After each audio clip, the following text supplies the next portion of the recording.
All right, this is a tune of my own, and this is entitled The Brick Bar Blues. Available everywhere.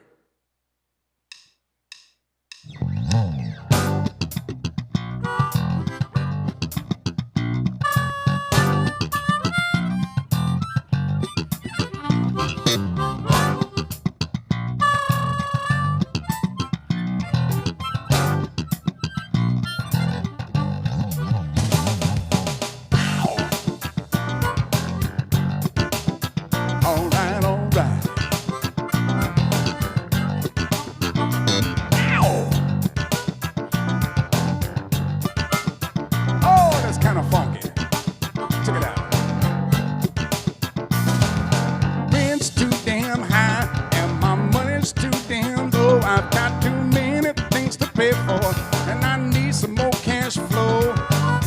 So I gotta go to work, y'all, 'cause I'm not through paying my dues.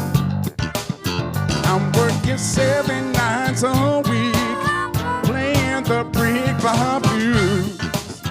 Let me tell you about it. Visa wants their money, MasterCard too. Woman wants new clothes, and my babies need shoes. So I gotta go to work, y'all, 'cause I'm not through paying my dues, no. I'm working 7 nights a week, playing the brick bar blues. I need a vacation.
My 2 cars too. My baby likes a cell phone, but the taxes are due. So I gotta go to work, y'all. You know my mind, I will surely lose from working 7 nights a week, playing the brick bar blues. That's scary.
Wants their money, MasterCard too.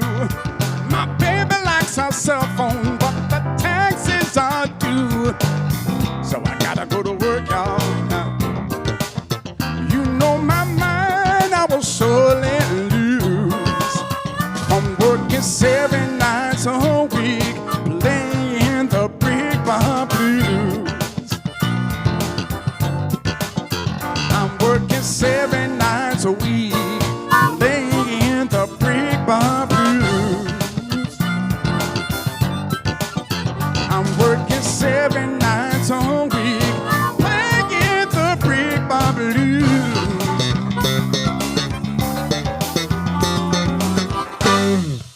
Whoosh.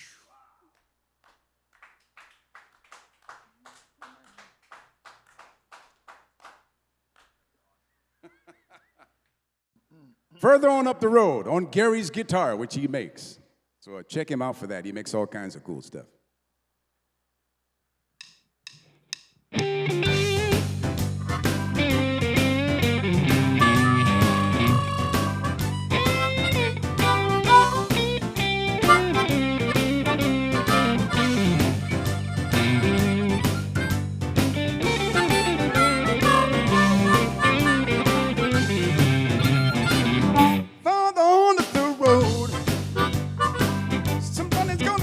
Like you hurt me, come on up the road. Somebody's gonna hurt you like you hurt me. Come on up the road. Just you wait and see. You got to reap just what you sow. That old saying is true. You got to reap just what you sow. That old saying is true. Just like you mistreat someone, someone's gonna mistreat you. You've been laughing pretty, baby. Someday you're gonna be crying. You've been laughing pretty, baby. Someday you're gonna be crying. On up the road, you're gonna find out I wasn't lying. Come on, Gary.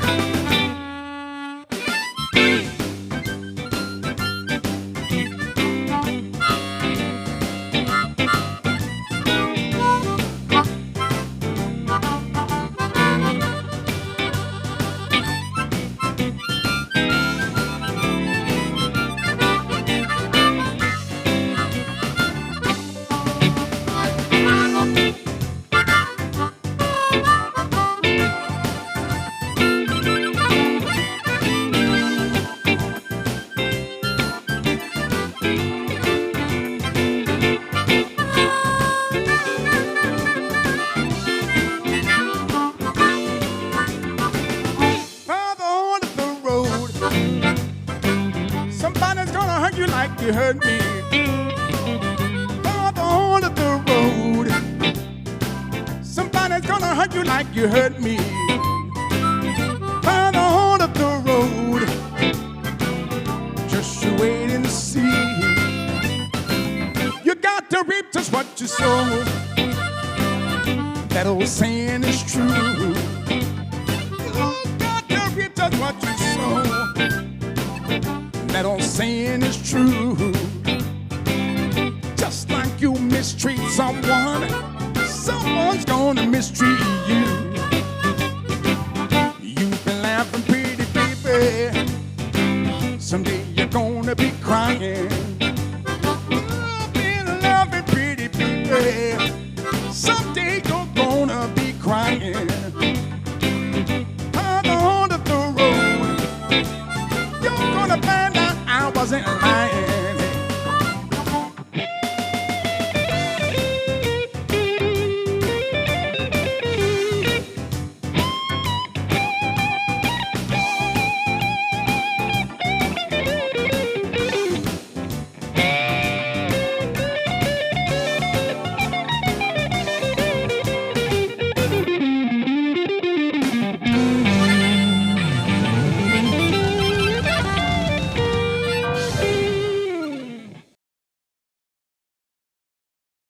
Welcome back to another episode of Music and Madness with Tom and John here from the Villages, Florida.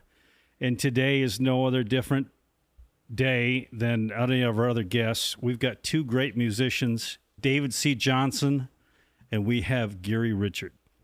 Gary Richard's a harmonica player.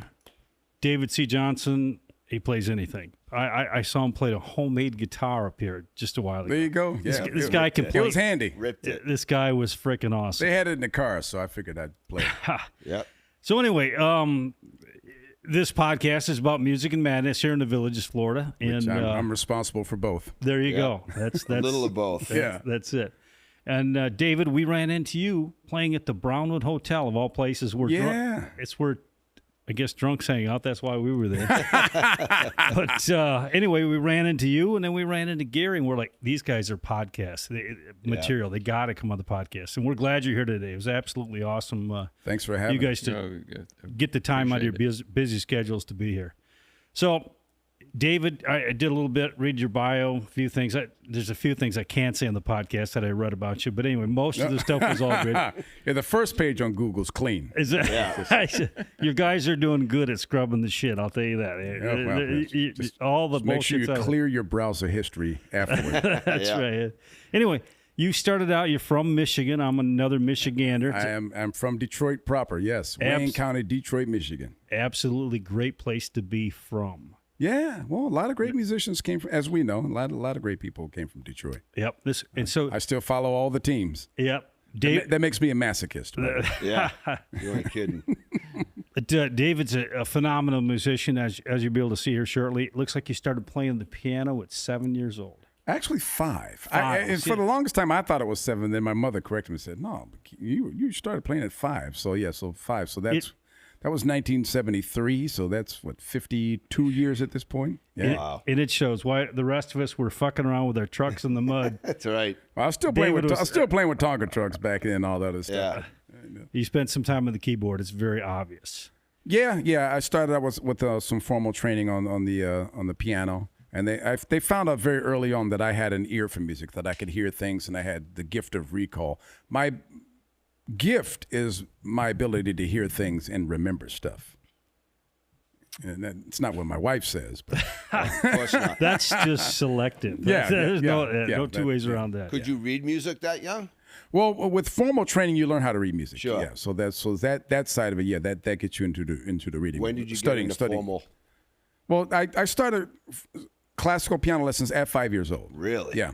Wow. So I played piano for a long time. Then I got into towards the end of the 70s, I started listening to a lot of stuff, and my brother-in-law was playing in bands. And he was a bass player, and he would have me listen to all this crazy stuff, because back then, we listened to everything back then. It was Frampton, it was disco, it was funk.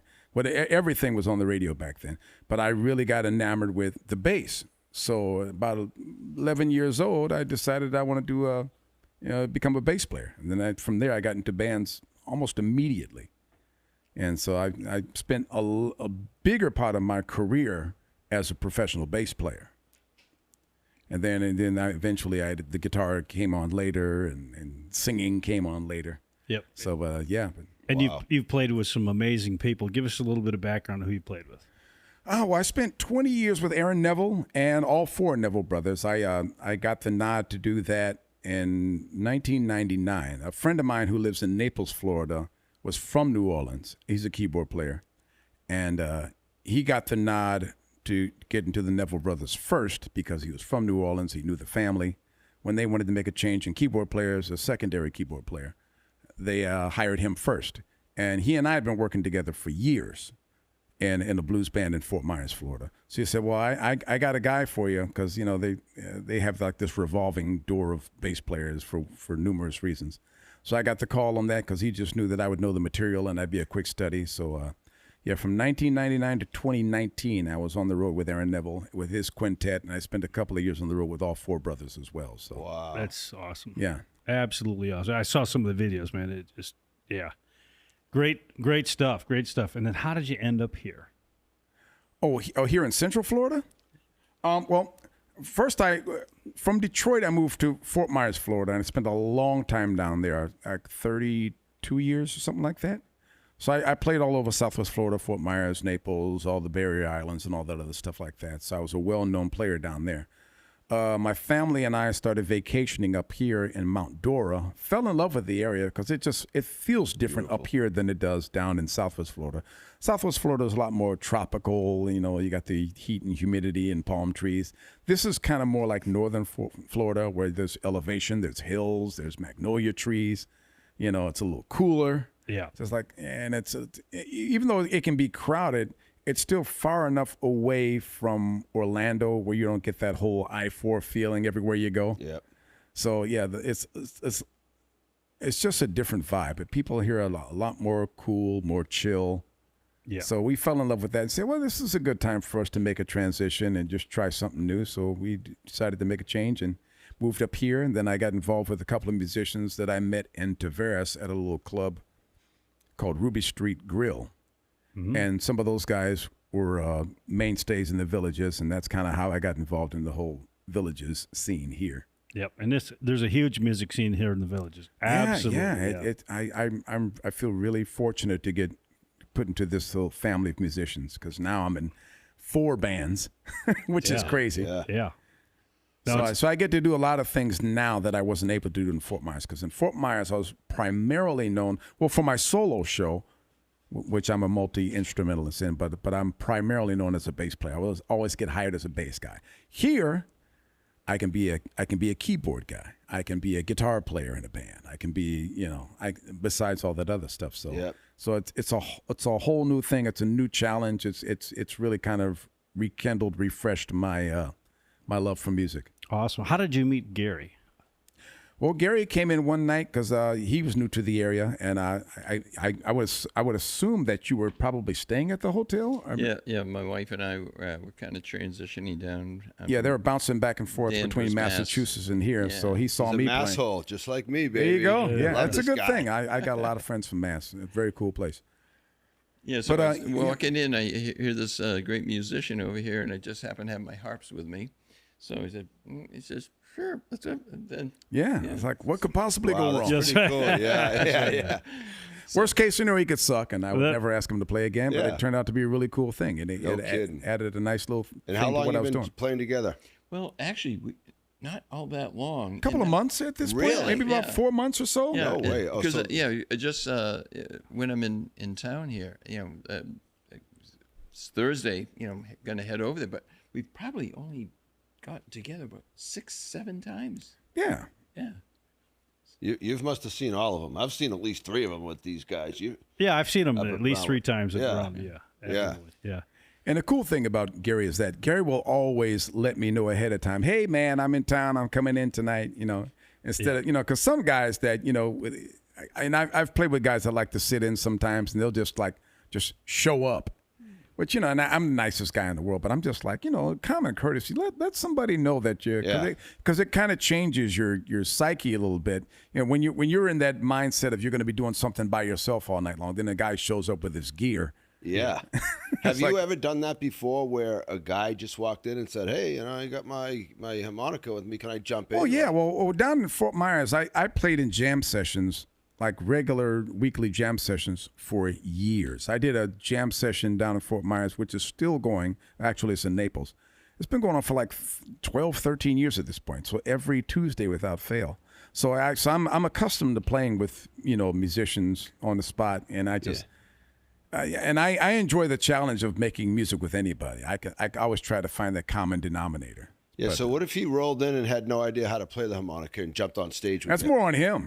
You're right. I know when to pull the plug. One and done. Get out. You don't want somebody to suck the energy out of the room. Yeah, of course. You want to be accommodating. You want people to have a good time. And I realize that music is a release for a lot of people. Oh, hell yeah. And it's a release for him because he's multifaceted. He's got so many things going on in his life that music is a nice way to kind of balance things out. Yeah. So, it's good to share some happiness.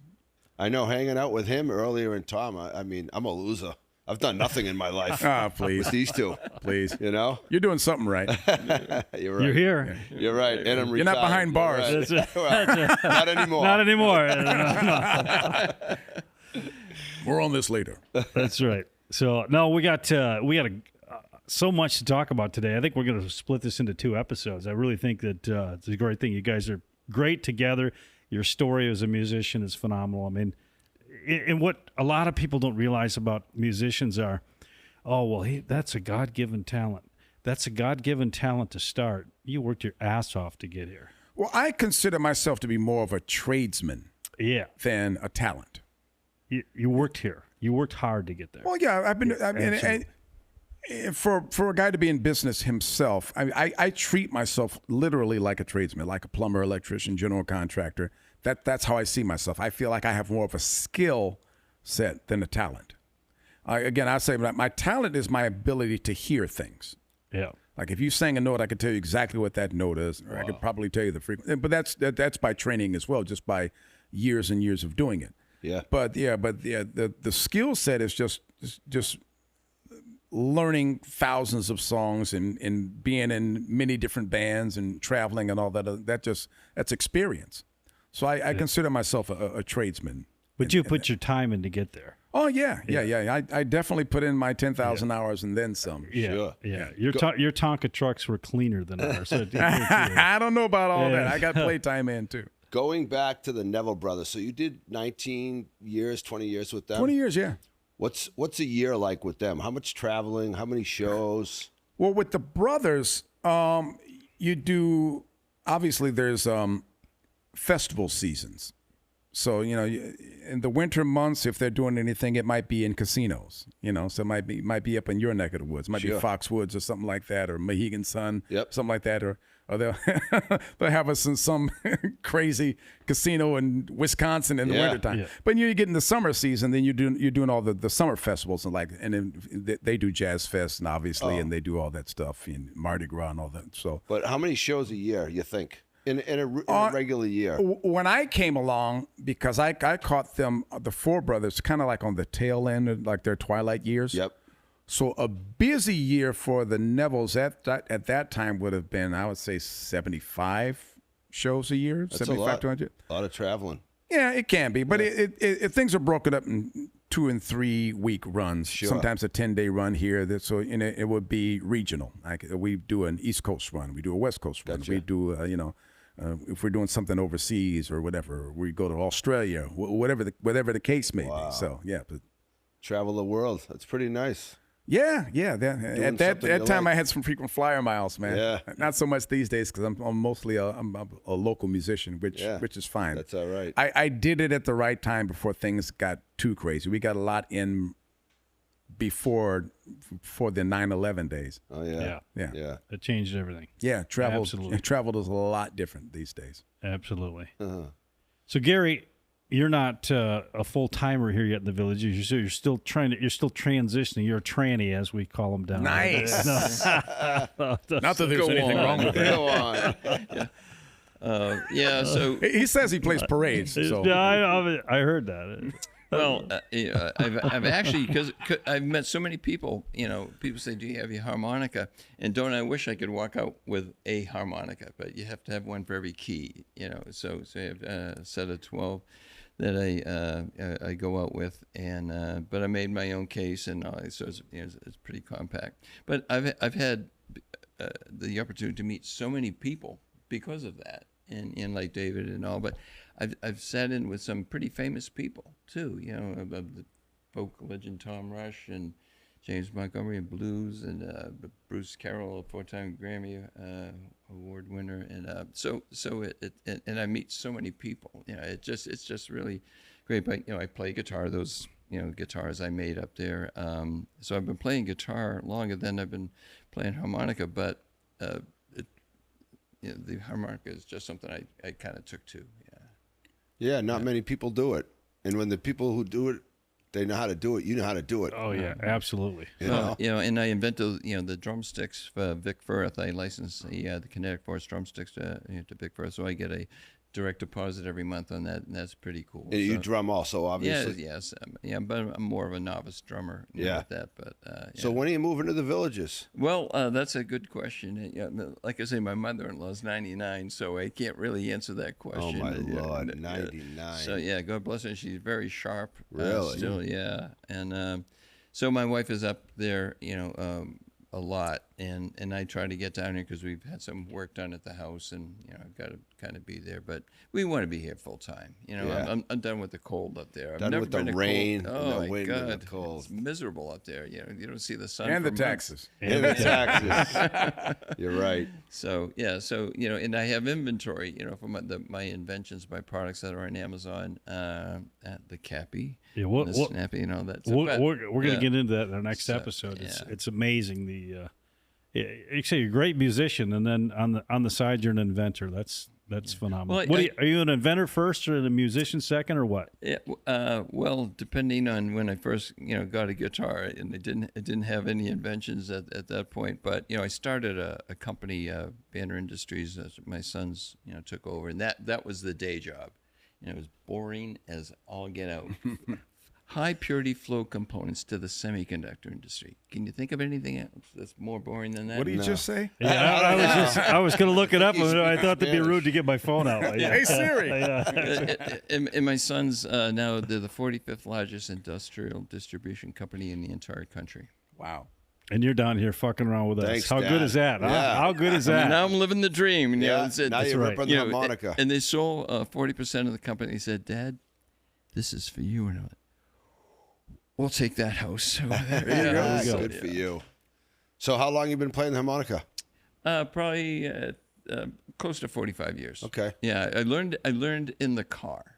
I used to drive for business. In the back seat of the police car. I hope Yeah. in the backseat. Your parents must have loved it. No.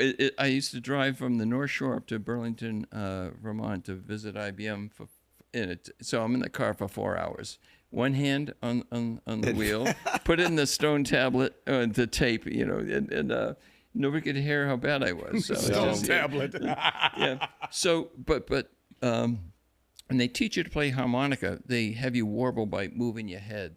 All right. Now, if I'm driving a car for 4 hours up there, that's not a good thing to do on the road. No right? kidding. So I developed my own technique of feathering, and it makes more sense. Move the instrument rather than do this. Move the head. Yeah. So that's why I do, so many other things with it. How many accidents? Saved have a you- lot of chiropractor bills, probably. Yeah. My wife bitches at me about texting and driving. Yeah. Imagine if I was ripping Yeah. harmonica. Yeah. Doing this. Trying to read music. Yeah, Exactly. Yeah. That's funny. There's a joker there somewhere. I think so. Yeah. I thought you were going to say you were in the back seat while your parents were driving and you're ripping the to learn the harmonica. Right, I'd yeah, be no, like, no. I took it up at about age 30, and I'm 74 now. So, Oh, yeah. so I've been Very good playing shape. for 40 So years. yeah, so you were by yourself, obviously. Yes, Yeah. yes. Yeah. I'm a wannabe singer. I've been, at it for about 5 years now, and my wife is like, I get it, but would you do it somewhere else? I get it. Well, That's why I get out of that. that's why you built this. That's you know? right. well, I've been in bands, and I've been the singer and rhythm guitar player and harp player, so it's kind of a triple threat. And I up in Gloucester over the Cape Ann, that's where I'll be doing the parades for Senator Tarr up there. Yep. Yeah. So Gloucester's I've been doing that for beautiful area. 20 years, other than the COVID years. Yeah. So. You just get on a float and play harmonica. We could. Well, I sometimes play guitar, but I've gigged with some of these guys for 20 years. So Yeah. so we don't have to learn any new songs. one We could song do on- one song. Yeah, and one just keep song on moving. 10 miles. Yeah. That's perfect. So I say we play in front of 40,000 people. Yeah. Yeah, but not that's at the right. same time. That's right, yeah. All right. They don't need to know that. That's right. So you're a guitar builder, and David, you played one of his guitars today. Yeah. What's the deal? How was it? I thought it was pretty awesome. It was well designed, well thought out. It was lightweight, most importantly. Yeah. And it was, I picked it up. It was playable because it's one thing to know how to make a guitar body or something like that, but he did a really good job of making it functional. Like it could sit on a wall or on a stand like an art piece. It's something Yeah. to admire, but it's actually playable. You can use it on a gig. It's just Yeah. That's the art piece right there. Yeah. Gary made that for us. It's freaking awesome. It's going to go to the wall here soon. And Yeah, he made me one of those as well too. That's my new signage for my gigs now. Oh, yeah. It's got my name on it. Yeah, Like- they are lightweight. I picked one up, and they do look like a piece of art. Like when he brought them in, I didn't think they were so playable. I thought they were. That's what I started with. I started making guitar art. I said, well, if I can do that, what if I make that leap? And they came out, made my own molds, and the first one was a boat anchor. Because of the material. Sure. Yeah, and so I said, okay, I have to do better. So I milled out the back of it and made a new mold from that, and then I made the smaller one, up there. So and that's much lighter weight, and now I can illuminate those as well. That's Now, do you sell those? not really. Yeah, I got you. It's one of those things maybe, you know, Yeah. I spend so much time in making them, and people can't imagine how much work goes into that. Yeah. Oh, yeah. It's art, so it should be expensive. It's, Yeah. Because it it's is. one. Each It one is. is a one of one. You Yeah, can't duplicate sure. that. I could never duplicate it. Yeah. Because, you know, I start with the liquids, you know, and I pour them in the mold, and it's sloshing around. I put the colors in. I have to swirl them around, and then put the, you know, the top part of it on, and it's coming out there, and then it hardens, and that stuff is, you know, Yeah. so I have to peel that off. Now I have to grind that all down. Wow. Yeah. How many have you made that are playable? Like I say, I'm approaching 10. And now I'm adding the illumination in the back of them. That's so, cool. Yeah, Awesome. that's pretty cool. When did you start deciding to make guitars? Well, I've always been a fan of the guitar, and so like I said, I started the guitar art because I just on my walls I wanted to, and it brought out my creative, you know, juices and all that. So Yep. So that's when I said, "Oh, these look amazing," and if I do say so myself, and what if I can make one playable? And then, Yeah. so, you know, then it's like, okay, so it's like, how much you sell those for? I don't want to sell. Yeah, them. it's And my then, you know, like, you baby. spend so much time with it, and musicians don't typically have money anyway. But for, you know, for the right person, the right opportunity, if sure. Eric Clapton calls me, I could you'll work make out it a deal fly. for him. Yeah, you know, so- exactly. As a guitar player, David, how many guitars do you have your first guitar you ever had, or is that something you? I wish I did. Yeah. Like the first bass I got, because I got one of those Sears Wish Book basses back in the day. I wish I still had that thing just to have it. And sometimes I'll look on eBay or Reverb or something like that, Sure. see if See if you can pick one up somebody has cheap. one. Yeah. Yeah. Just to say, I got a bass like my first bass. Yeah. Yeah. But typically, how many bass guitars do you have? Basses I have. Oh, gosh. Something that you don't give away. You don't. Yeah. You don't. Everything I have now is a keeper. Yeah. And I probably have 15 basses, and I've got Damn. 7 guitars. I think that sounds right. Wow. Yeah. See, I've got several acoustic guitars too. Oh yeah. Yeah, and I those I don't make, but Yeah. because I play guitar, but so I've got about 10 of those as well. Yeah. I used to have a 12 string, and I never want to do that again. Yeah. Yeah, So I my- had one, and I gave it away. Yes, I gave did it to too. somebody, yeah. So, but my guitar picks that I invented, I have a 12-string effect on one of the models of it. Really? Yeah, so I can do that. Yeah, I without- tried that. That works really, really well. It's got like serrated edges on the side of the pick. So when you pick it, it almost sounds like 2 notes at the same time, the way it strums. Like a harp. Yeah. Yeah. We got to bring these guys back. We got a whole nother Oh, whole absolutely. nother episode here. So we'll Yeah. Absolutely. all right, we're going to close out this episode of Music and Madness with Tom and John. Our great guests today, Gary Richard, David C. Johnson. We will have how to contact these people's website, etc., on our website. You'll Yep, be able to take and follow them. We're going to follow them, David, like every Thursday. Every Thursday at Every the Brownwood Thursday at the Hotel Brown lobby. Hotel. Yeah. And That's I'm in it. I'm in the squares in the villages in 4 different bands: Just in the Heat, Dance Express, Big Chief, and Old School. So Oh, look yeah. for those Dance 4 Express names. just played, didn't they? Yeah, they're playing again this coming Sunday. Okay. Yeah. I knew I saw them coming up. They're good. All right. And some people know me as Doc G. Yep. Doc G. The doctor of harmonicology. Yeah, I love it. Yeah, so As opposed to gynecology. There you go. All right, we're gonna let you guys close this out. Close this out with one more song. Phenomenal, and we'll see you in the next episode. You got it. All right. All right. Thanks, guys. Yep. All right, our next tune is called Someone Else is Stepping In. It's a song that was written by Denise LaSalle, and she wrote songs like Lady, Your Husband is Cheating on Us. So that being said, fellas, don't let this happen to you.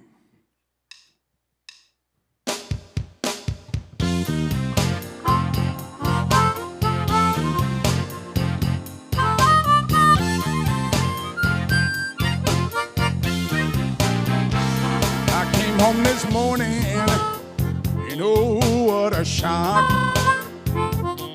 When I found out my key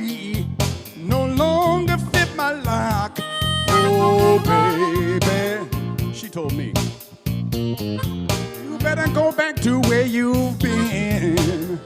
Uh-oh. She said you were stepping out. Now someone else is stepping in. Then she went on to say, you see, I was the fool you could count on. The one you could call when no one else was at home. Oh, baby. Oh, baby. Remember how you treated me then? Oh, yeah. She said you were stepping out. Now someone else is stepping in. Do you know what she said to me after that? She said, so cry your heart out. You won't get through to me. I'm a brand new woman, yeah. Now everyone can see I know you're walking. It's long overdue. My broken heart is bended, and I'm finally over you. See, I got a new way of wearing my hair. Got a smile on my face. You didn't put it there. Oh, baby. She said, I went out and found myself a new friend. Yes, she did. She said you were stepping out. Now someone else is stepping in. Oh, step to it, but don't step in it. Come on, girl.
David C. Johnson right there. You know what she said to me, man?